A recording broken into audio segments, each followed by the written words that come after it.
Really, really bad traffic. Unfortunate situation there. So thanks for staying with us. We're sorry that we're late, but we're really happy to be back in Southwest Florida for the first time in 2023. And we know we'll be back many more times to do a whole host of different things. But today's announcement is really, really good. It was 4 years ago today that I came down to Bonita Springs. I think I had been in office for just a couple of days at that point back in January of 2019.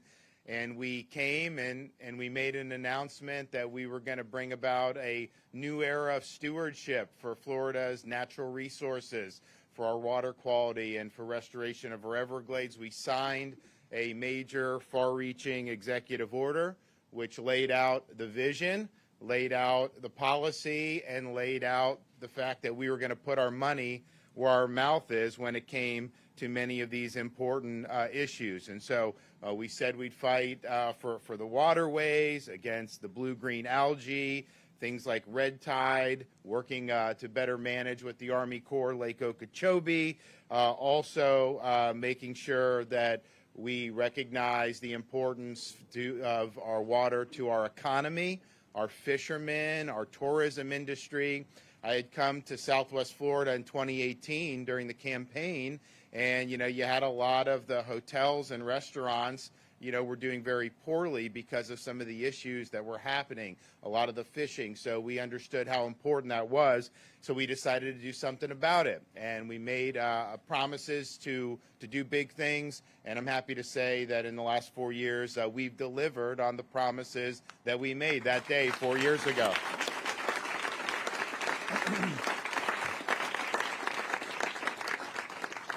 And I'm proud to be joined by a number of folks. We have our DEP Secretary, Sean Hamilton, Chief Resilient Officer, Dr. Wes Brooks, Chief Science Officer, Dr. Mark Rains. And then one of the things we did that first 4 years ago, signed the executive order, but then we also took swift action and we replaced all the governing board members of the South Florida Water Management District.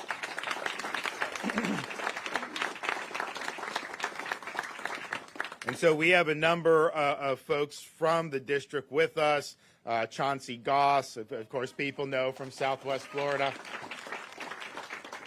We also have the Vice Chairman, Scott Wagner, Alligator Ron Bergeron, Ben Butler, Charlotte Roman, Jackie Thurlow-Lipsish, and Drew Bartlett, who works for the district. So we appreciate what they've been doing. They've probably done more in these 4 years than the district has done any time in its history. And I think I can say you have a record amount of water that's now flowing south through the Everglades and into Florida Bay, and Florida Bay is doing as good as it's done in many decades, I think. So we needed them there managing these projects. We also have from Captains for Clean Water, Daniel Andrews, Chris Whitman, and Rhett Morris, all captains. I want to thank them for their support from really the beginning.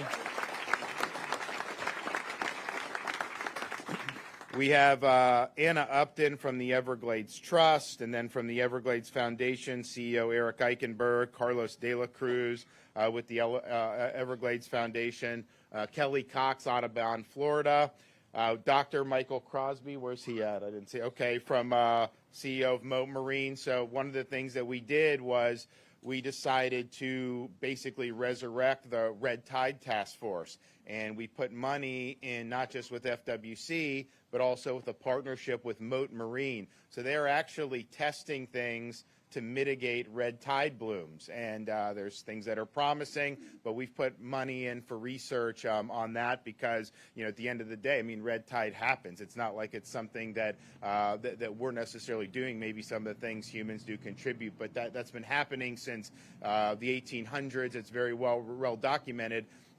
But it has a big effect, and so is there things you can do to mitigate. So we've been able to do that, and they're working hard, and we're happy with that. And then we have Representative Adam Botana, Senator John Martin, and new Representative Tiffany Esposito. Where is she? Where are they at? Okay, welcome.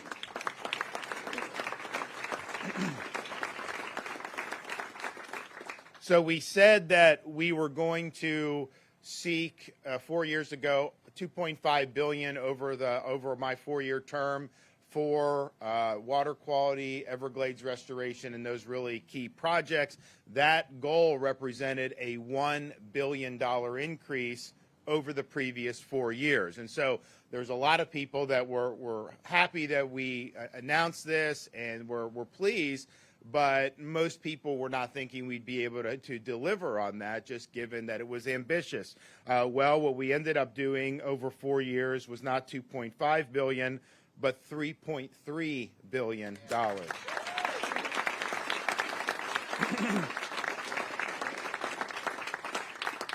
And part of it is we were really committed to making a difference. We had good partners in the legislature, but part of it is the state has done well.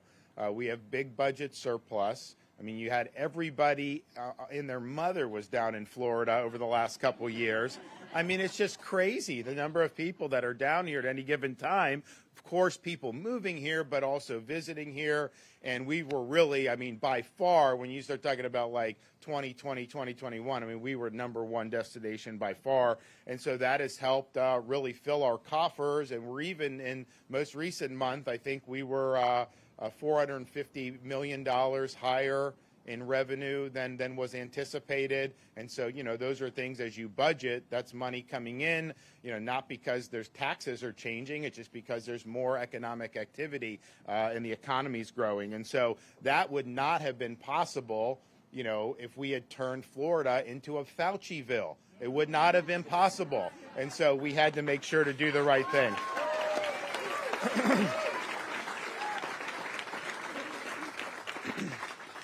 So of the $3.3 billion, of course, there's a whole host of important things in that water quality. The chunk of that for Everglades restoration was almost as much, $1.7 billion, was almost as much as the previous 12 years combined in the state of Florida. So that was really good. So we now have, since our efforts, we've been able to expedite projects, and so more than 50 Everglades restoration projects have either been completed, broke ground, or have hit a major milestone in the last 4 years. And so the pace has been great, and we want to make sure that we're keeping it up. Of course, we have had fewer harmful discharges out of Lake Okeechobee over these last 4 years than we had in the previous. That's just part of that is a function of working with the Army Corps to manage Lake Okeechobee differently. Part of it is we actually have technologies where we go in to mitigate some of the algae in the lake before it ends up leaving. So there's been a whole host of things that have been really, really good. We're going to continue doing on that. We also did $1.6 billion for water quality and supply improvements. So we established a wastewater grant program to update wastewater infrastructure, including in some parts of the state really needed this, converting septic to sewer, which is important. We've also done record funding to restore Florida's springs. We've invested in alternative water supply projects. And then, as I mentioned, the technologies to treat, predict, and respond to algae blooms, both the blue-green algae and the red tide. We've done more on that than I think probably in the whole history of the state when you think about what we've done. So we're proud to have done that. And of course, we have also signed substantive legislation. 2000, we signed the Clean Waterways Act, which was a big improvement for the state of Florida. We've also done things like do $1.1 billion in resilience projects to help fortify our communities. If you notice, when Ian came through, the things that had been more recently hardened or fortified did a lot better. In fact, you would not have had the power on in some areas for maybe 6 or 8 weeks, but you had some of the substations there had been big improvements to because it was a strong enough storm. If it wasn't done, it would have knocked a lot of this out entirely, and you'd had no chance. So these things are important, and we want to make sure, and that's usually the local communities applying for a grant. We match the grant, and they can do things like really protect and fortify things like critical infrastructure. We also signed legislation. This was not in the executive order, but it's something that we did subsequent. we did the Florida Wildlife Corridor, and so that's over $600 million. We've also done for land conservation, but that wildlife corridor is really a historic thing. There's going to be more that we do to be able to add to that, but that's going to be something that generations of Floridians will be able to enjoy. So we're really, really excited to have made good on promises and to show huge improvement and make big progress. And, a lot of people always say they're going to do things and then they just never follow through, or they do it halfway. We followed through and we did it to the hilt.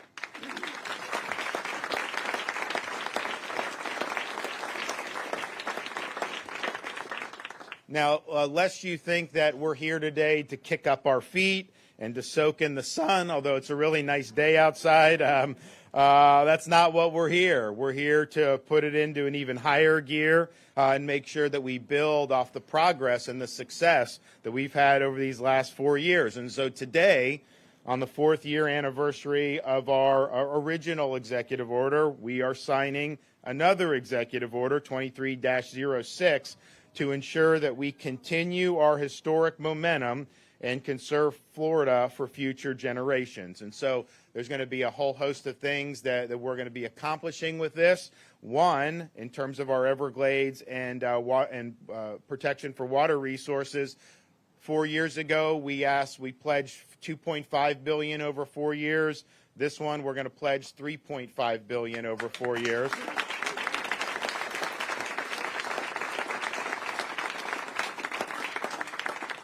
And we look forward to being able to do that, and we're glad we've gotten such great support. I'm also in this executive order directing the Department of Environmental Protection to identify and prioritize strategies and projects to expedite water quality restoration in the Indian River Lagoon, which is the most biologically diverse estuary in North America. So we've done a lot on Indian River since I've been governor. We are looking to establish an Indian River Lagoon protection program and to secure at least $100 million each year for projects to improve water quality. We're also directing the Department of Environmental Protection to expand partnerships to identify and prioritize projects to restore the Indian River Lagoon and to undertake enhanced water quality monitoring in the Indian River Lagoon. We're also directing the Department of Environmental Protection to work with the Florida legislature to expand our existing wastewater grant program to include other project types to address impacts from non-point sources like stormwater and agricultural runoff. So DEP will be working with local governments and water management districts to identify the most effective and beneficial water quality improvement projects. I'm also directing the South Florida Water Management District to continue expediting Everglades restoration projects, including projects that reduce the risk of harmful discharges and that will send more water south to the Everglades and Florida Bay. So we have a lot of the things we've been doing have been great. The feds are involved in the southern reservoir. They don't move quite as quick as we do, but we don't want to see this thing languish and get mired in bureaucracy. So we want to make sure that our water management district is holding the Corps accountable for progress so that we can continue to put points on the board. We're also going to ensure that the new LOSUM is implemented in a manner that reduces harmful discharges to the estuaries by holding water in the lake during the wet season and sending more water south to the benefit of the environment that will meet the needs of the communities. And that's been something that's been worked on for many, many years. Additionally, I'm directing DEP to strengthen basin management action plans. They call them BMAPs, to include the specific projects necessary to achieve our restoration goals, and they will be working with the Department of Agriculture and Consumer Services on that effort. I'm also directing DEP to work with Department of Agriculture and Consumer Services to improve agricultural best management practices, which are important measures to reduce nutrients from entering our waterways, including obtaining site-specific data on BMP implementation. We'll also work to continue our progress towards reducing the frequency of algal blooms by we have one of the things I did in the initial executive order. We established a blue-green algae task force, as well as I mentioned the Red Tide Task Force. So we're going to continue to lean on those entities to provide additional policy solutions that we can undertake to continue to make gains in this regard. We are going to continue. We created a Red Tide Emergency Grant Program that we successfully deployed last year in the Tampa Bay area, or what was it, last year or 2 years ago? Do you guys, 2 years? I think it was 2 years ago. We did, and what happens is, you know, you have a bloom, there'll be the fish, and it's terrible, but we have the grants, and the cleanup happens very rapidly, and it lets it recover quicker. When that festers there for days and weeks, it gets really, really bad, and it ends up creating a negative cycle. So we have that for Red Tide. We're also going to have a similar program for blue-green algae blooms, and so there'll be ways to be able to send to mitigate. You know, we've got different companies that have been involved in mitigating the algal blooms. I got a company from Israel that's down there doing stuff in Lake Okeechobee. So we have the ability to mitigate, and it really makes a difference. And so those are, I think, dollars very, very well spent. We're also directing our Chief Resilience Officer and the DEP to continue our efforts to increase the resilience of our communities, particularly as we've seen with these major weather events. And we've done a lot, and we'll do more. We just passed the legislature just passed a big package in December to help with the hurricane-affected areas, not just Southwest Florida. You know, you actually had some on the east coast of Florida that got hit by Nicole, which, you know, Nicole was not the biggest hurricane in the world, but coming on the heels of Ian, which also, you know, effects were far inland and all the way to the East Coast. You know, you had major erosion of the coast. You had buildings that were falling in. So we're doing things like resilient coastlines. We're doing things, of course, like the Resilient Florida program. We also are going to establish a coral reef restoration and recovery initiative to increase coral and deployment to enhance coastal flood and storm surge protections. And so that's something that's very, very important, and we're going to continue to make progress there. So all being told, this may be a bigger, more comprehensive executive order than we did 4 years ago, but I think that's the right thing to do. You can make progress, you can do good things, and you just got to keep pressing forward. And I know we have so much momentum that I think you're going to see a lot of support in the legislature for this, and I think we're going to continue to be able to do good things for the people all throughout the state of Florida. So I'm excited to be able to sign this today.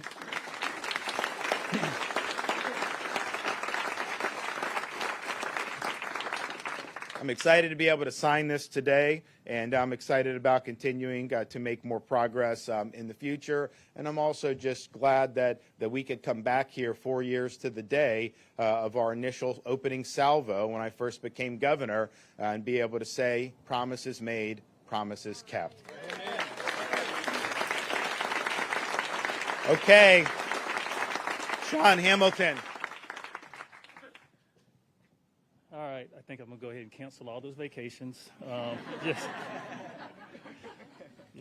No, thank you, Governor. It's an honor to be here today to celebrate this historic occasion.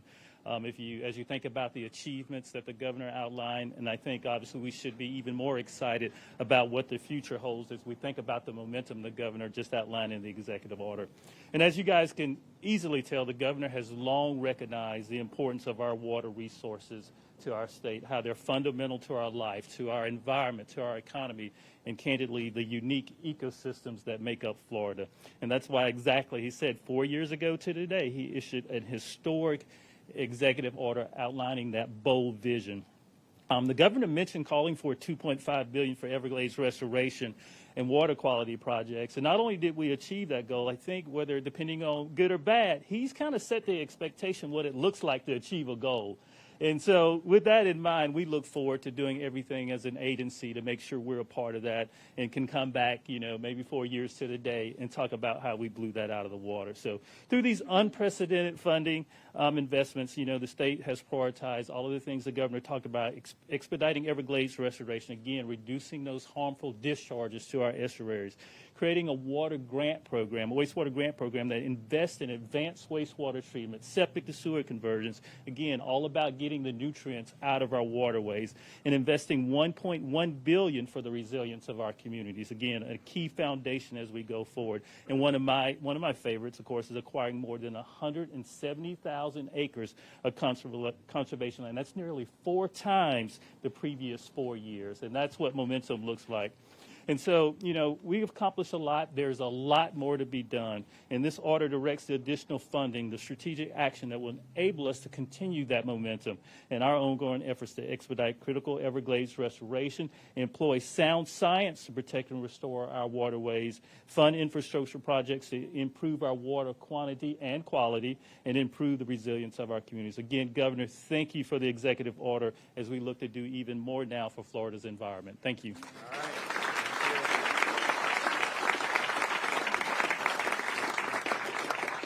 Okay, Chairman of the South Florida Water Management District, Chauncey Goss.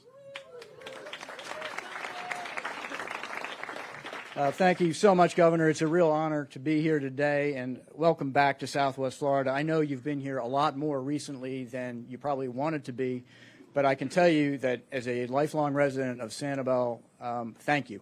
Thank you for being here. Thank you for all that you, your staff, and your team have done for Southwest Florida. And I just want to say thanks.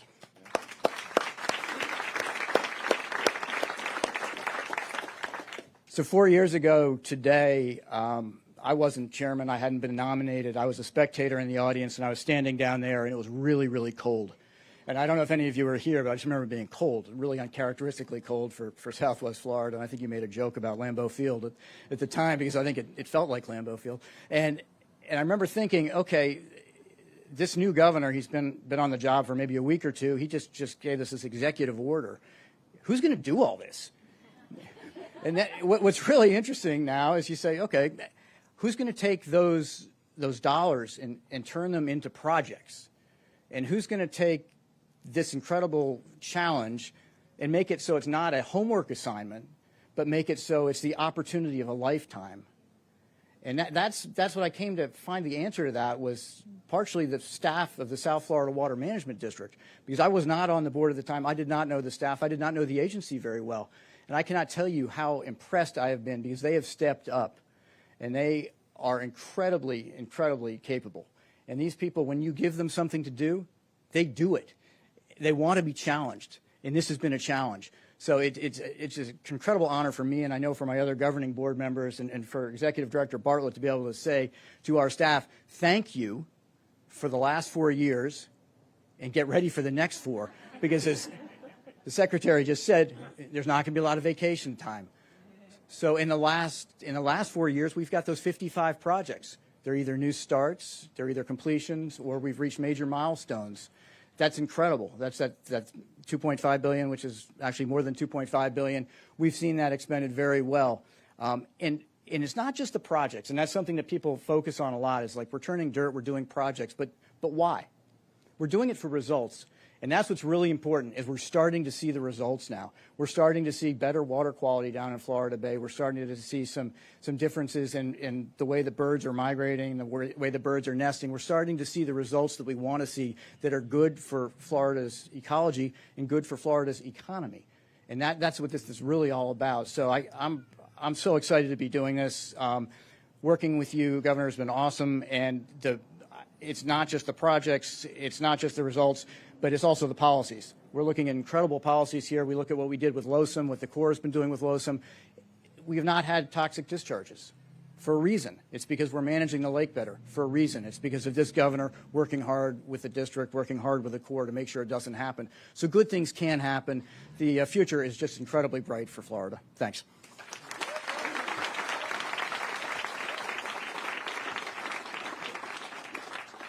And I know they're working on C-43 reservoir, so that'll be something I know that this part of the state will love to see when that is fully operational. Okay, CEO of the Everglades Foundation, Eric Eichenberg.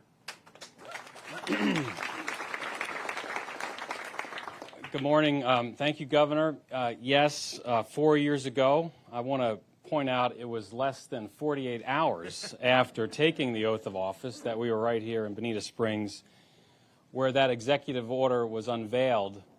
And as folks who have been toiling at Everglades Restoration and hearing that bold vision 4 years ago, I remember stating that it couldn't get any better. Well, it just did. And let's realize that the projects that have been outlined to restore America's Everglades, a natural treasure right here in our own state, cannot happen without dollars, resources, commitments to go towards these projects. The governor just mentioned the C-43 reservoir. There had been dreams about having a reservoir south of Lake Okeechobee that would store, clean, and send water south through the River of Grass, under the bridges of Tamiami Trail, and into Florida Bay.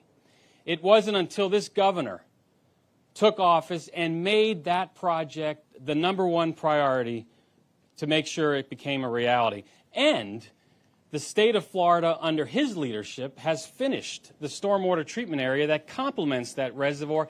And thankfully, due to all the urging and the pressure and all the encouragement that the DeSantis administration has done, and the governor, the Army Corps, and the Congress is finally making that reservoir a priority. They followed his lead to make sure it happens. So today now,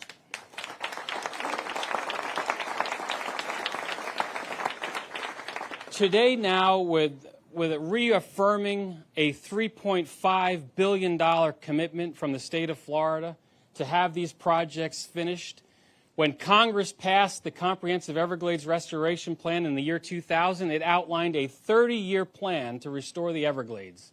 Thanks to this governor and this commitment today, we see the finish line by 2030. These projects will be finished. We will have a better water quality. We will have a better Everglades. We will be able to pass it on to the next generation. And today, Governor Ron DeSantis has cemented himself as the Everglades governor. Thank you, sir.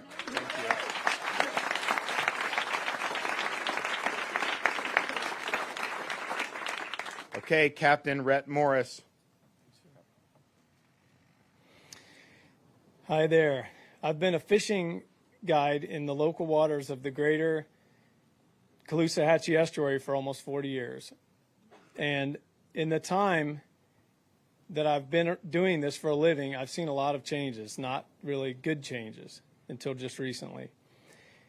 I currently support my beautiful wife, Joellen, as well as my amazing 6-year-old daughter, Sage Marie, and our family, along with many others, depends on clean water to make a living here in Southwest Florida. In the summer of 2018, I witnessed a red tide event that was recorded as the largest loss of marine life in Florida's history. This left myself and many other fishing guides with a very sinking feeling as to whether or not we were going to be able to continue to support our families off the waters here in Southwest Florida. Since that summer, a major change has happened in the political will here in the state. This incredible change took place the day that Governor Ron DeSantis came into office. From that day, this great man gave us his word. He promised to fight for us like never before, and fight for us he did. By committing state funding and efforts to restore and protect local waterways, which are the lifeblood of all of our coastal communities, things began to look better. We as local charter captains immediately rallied up behind Governor DeSantis to support his new, innovative ways that focused on keeping the beaches and waters clean in our area for the first time in decades. This proactive and refreshing new direction has really been a godsend to the entire Captains for Hire industry, as is Governor Ron DeSantis to the entire state of Florida. Yes, thank you.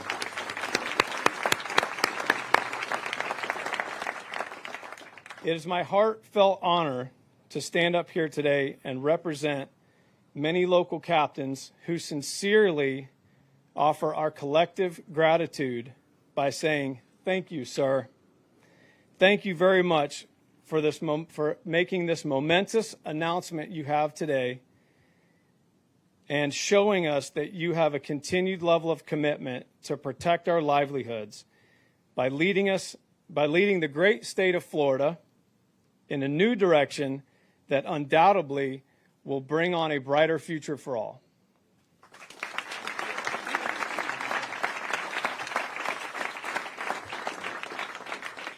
Well, thanks so much. We really appreciate kind words. Also want to thank Coconut Jacks for hosting us here today.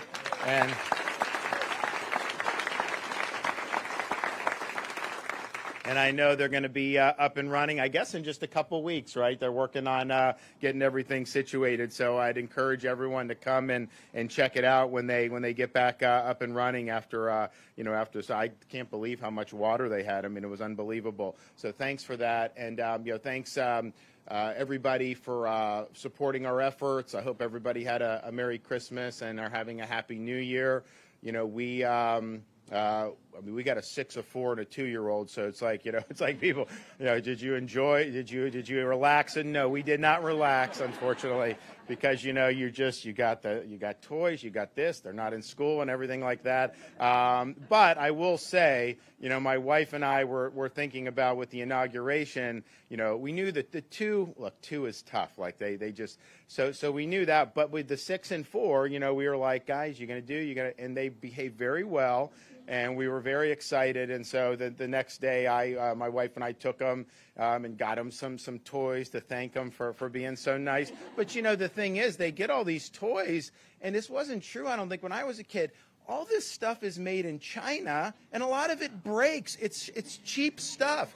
And I'm just thinking to myself, like, okay, you get it from China because it's cheaper to pay, but if it doesn't even last a week, then what difference does it make? So a lot of these things we got, we need to figure out Santa Claus may need to not do Chinese toys because let's just make it here, make it honestly anywhere, but not China. So it's really frustrating, but we're thankful for everybody, and some of you were able to come up last week, the inauguration. So I want to thank you for doing that, and we were happy to be able to ring in a new administration. And I think if you followed some of the headlines, you can see we're already at work very strongly. So with that, I'm happy to take a couple questions back there. Yes, ma'am.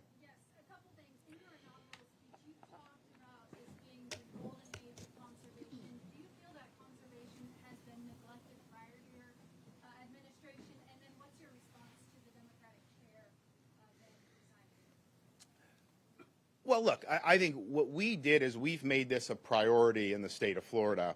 And we did it partially because it's the right thing to do. I mean, I've said 4 years ago, and then I reiterated that on last Tuesday, we need to leave Florida to God better than we found it. It's just something that we have to do. Now, by doing that, you're also fortifying the economic engine that this state represents. I mean, the people that are coming to visit, they want to visit, they want to go to the beaches, they want to go fishing, they want to go boating, they want to do those things. So that's just the lifeblood of our state's DNA, and so it's the right thing to do, but it also reinforces, I think, our economic objectives. And the fact of the matter is, you look at our surplus, you look at all this stuff we've been able to do, and not just here.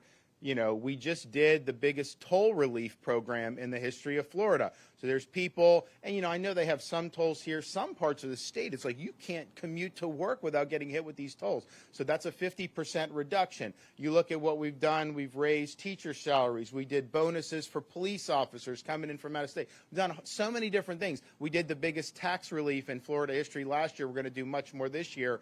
All of that is because the state has been managed well, and you have good fiscal stewardship, and you have this surplus, and so you're able to do a bunch of different things. And so I think it's just about, what you prioritize. I know other people have done stuff in the past, but I think we've really kind of taken the bull by the horns and go forward.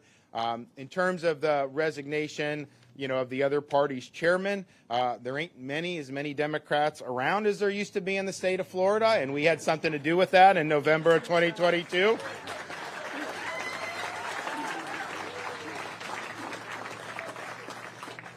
And if you think this is the first time, so Tuesday after the inauguration, because it wasn't just the governor, it was all the cabinet members, it was the first time in 150 years that there's not a single Democrat in statewide office in the state of Florida. And that And 150 years ago, when that was the case, that was like Reconstruction, so it wasn't even like normal elections then. So really, I mean, in the modern era, it's the first time that that's ever happened. But, I think that part of it is I think they have a knee-jerk reaction to anything I do, and I think it's put them in a corner where they're basically playing to the woke choir, which is a very small minority of people. I mean, so it's just they're not addressing issues I think that really matter to folks, and so they really need a whole course correction and a big overhaul. I don't think they're going to do it because I think the incentives are to continue to do what they're doing on an individual basis, and so they can sort all that out. I'm just happy that I was leading the charge to be able to win a historic victory in November.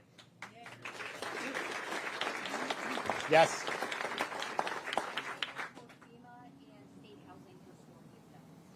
I'll refer you to Kevin Guthrie on that. I mean, as you know, we've done our own state initiative, partially because we understand that can take longer.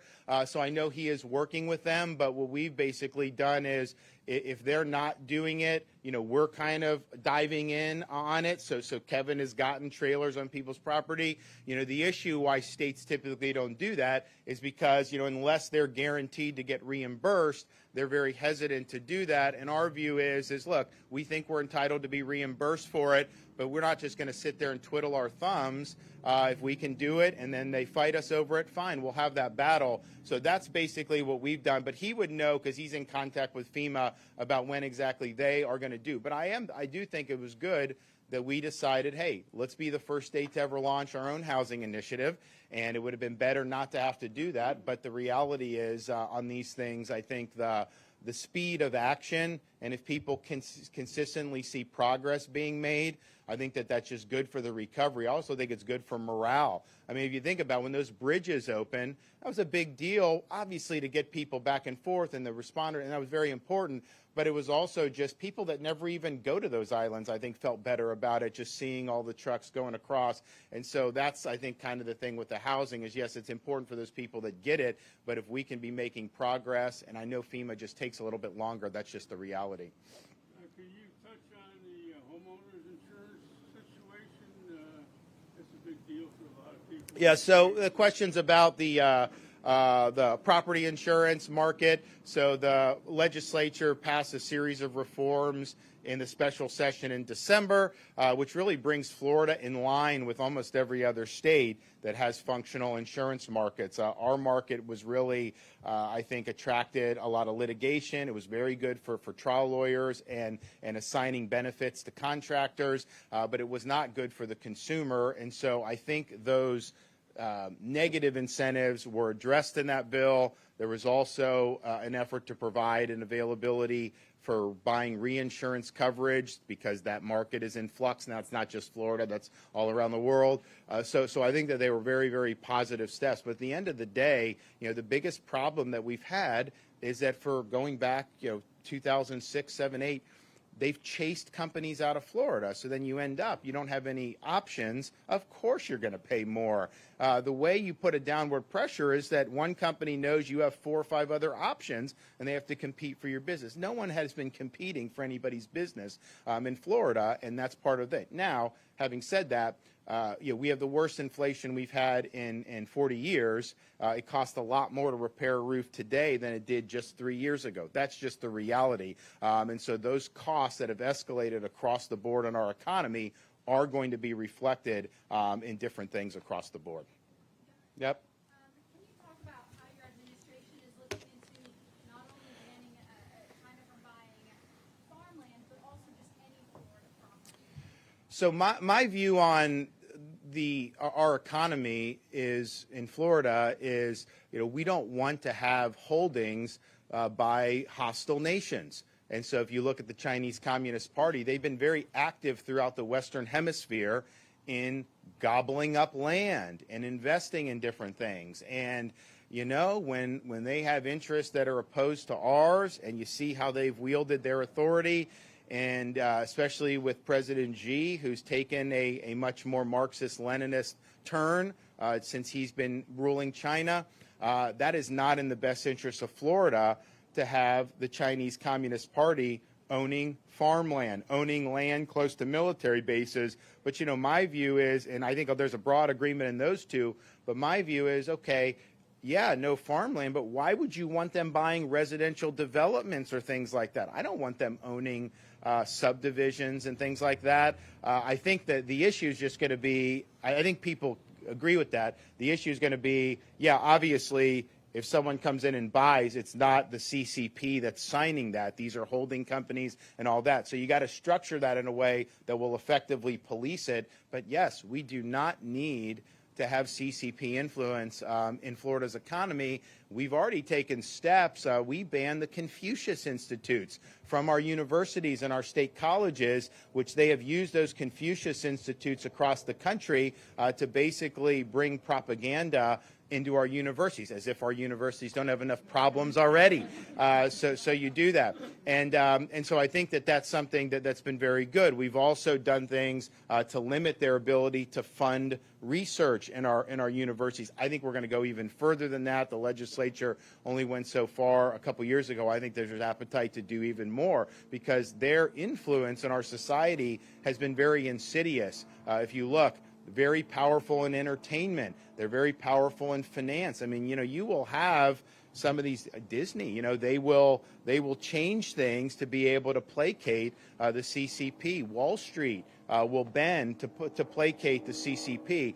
But it's a larger issue, and we're just one. Yes, we are a pretty big fish now. I mean, I think we have the 13th or 14th biggest economy in the world if we were our own country in Florida. So, we're a force to be reckoned with. But, from the broader U.S. economy, we're way too intertwined with China economically, and it hurts us. It hurts our economic vitality. It hurts our security. I mean, when COVID hit, people needed all these supplies. I think like 100% of it was made in China. Why would you want a hostile nation to rely on a hostile nation for things that are integral for our quality of life and security? Of course, you wouldn't want to do that. But this has been going on for many, many decades. So disentangling from China, I think is something that's very, very significant going forward. And, you're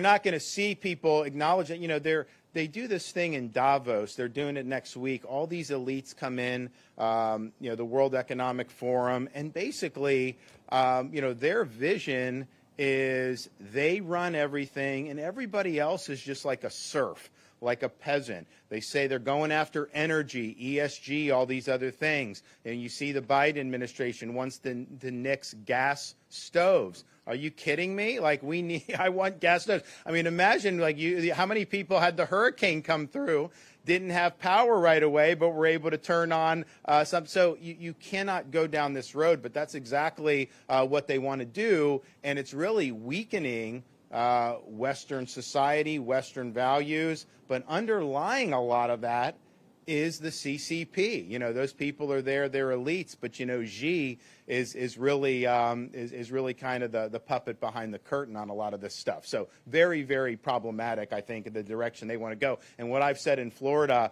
is that type of stuff coming out of Davos. Those policies are dead on arrival in the state of Florida. Okay, everybody, make sure you come to Coconut Jack's very soon. They'll announce when the doors are back open, and we'll be back soon as well to do some more hurricane assistance. So stay tuned on that. Thank you very much. Which way? This way?